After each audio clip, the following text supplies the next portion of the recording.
Nutzfahrzeuge Klassiker, die man einfach lieb haben muss. Gekommen sind rund 100 Oldies zu einem Treffen nach Einbeck. Schwerpunktmäßig geht es hier um Lastwagen aus den 1970er und 1980er Jahren. Irgendwie, und unsere Bilder bestätigen das, haben diese Lkw ja die Ruhe weg.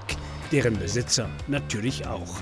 Einbeck als neuer Veranstaltungsort für die Szene ist natürlich kein Zufall, denn dort hat der PS-Speicher mit 2500 Exponaten, Europas größtes Oldtimer-Museum, ungewöhnlichen Nachwuchs bekommen. Im September 2015 rollten 40 klassische Lkw aus der ehemaligen Sammlung von Emil Bölling auf eigener Achse von Sittensen nach Einbeck. Längst haben historische Lastwagen im PS-Speicher ein eigenes Lkw-Depot erhalten.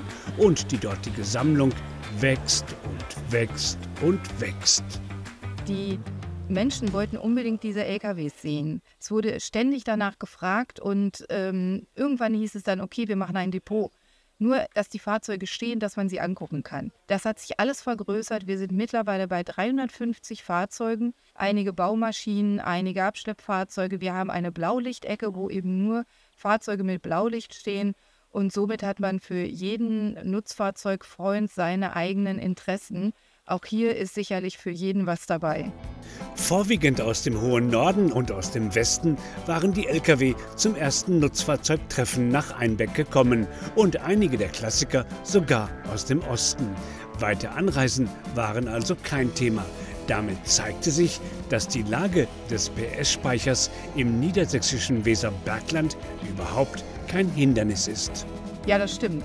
Einbeck liegt verkehrsgünstig an der A7, an der B3. Bis Hannover fahren wir ungefähr eine Stunde und Kassel liegt um die Ecke. Also eigentlich mitten in der Welt.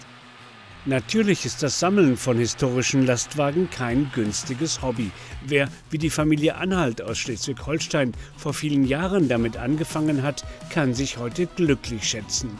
Denn viele Lastwagen sind im Wert gestiegen. Bei den Anhalts sind es vorwiegend klassische Kühlzüge und Tankwagen, die die ganze Familie begeistern.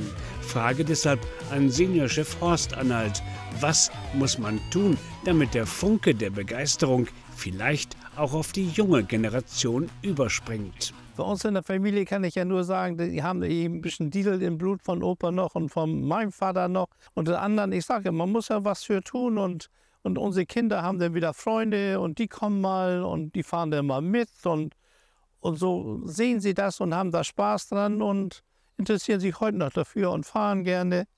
Und dann sind immer welche, die sich dann auch mal einen LKW kaufen, muss ein bisschen Platz haben, nicht? Und restaurieren sich ein Auto und haben da Spaß dran.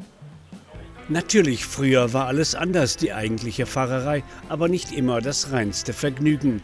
Die Lkw-Klassiker zeigen, woher der Begriff des Kraftfahrers eigentlich kommt. Ja, da brauchte man schon starke Arme, denn so etwas wie eine Servolenkung gab es noch nicht. Bei den meisten Besuchern der Veranstaltung in Einbeck aber geht es um viel mehr. Sie sind völlig fasziniert von der gezeigten Modellvielfalt aus den unterschiedlichsten Baujahren. Fragen wir doch einmal nach. Also ich finde das schon interessant, dass man sieht, wie viel Herzblut die Leute in die Autos stecken. Das Gros dieser Autos sind tiptop restauriert oder in einem guten Zustand, wo man sieht, wie die im Alltag benutzt worden sind, also mit viel Patina, aber keine richtig gammeligen Autos, die sieht man hier nicht. Und die Vielfalt, also hier sind wirklich alte Autos, 50er Jahre Autos und Autos wie ein NG oder ein F90 aus den 80er Jahren, sodass man im Prinzip die ganze Palette und die ganze Entwicklung der Autoindustrie oder Lkw-Industrie nachvollziehen kann. Dabei zeichnet die Besitzer der Lkw-Klassiker durchaus eine gewisse Hemdsärmeligkeit aus. Und mit Herzlichkeit wird auch nicht gegeizt. Diese Männer sind es gewohnt, anderen zu helfen und anzupacken. Lkw-Oldies sind also ein Hobby, bei dem man schnell Freunde und Gleichgesinnte findet.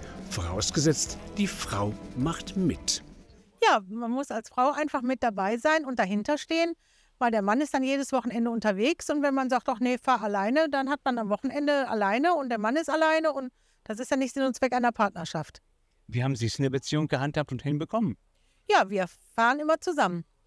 Also wenn er irgendwo hinfährt, dann fahre ich mit. Ob ich will oder nicht. Ich muss mit. Außerdem bin ich der Navigator. Und der Navigator ist bei einer Ausfahrt bekanntlich der wichtigste Mann, die wichtigste Frau natürlich.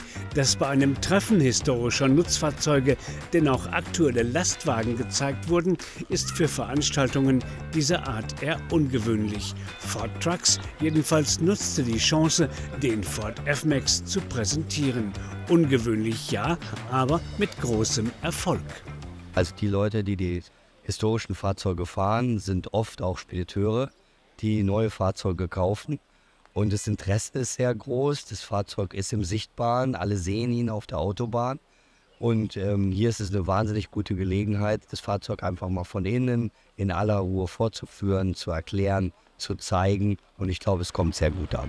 Sehr gut angekommen, so lautet auch das Fazit für die Einbecker Nutzfahrzeugtage. Sie sollen zukünftig regelmäßig stattfinden und ein neuer Trendsetter im Veranstaltungskalender für die Freunde klassischer Lkw werden.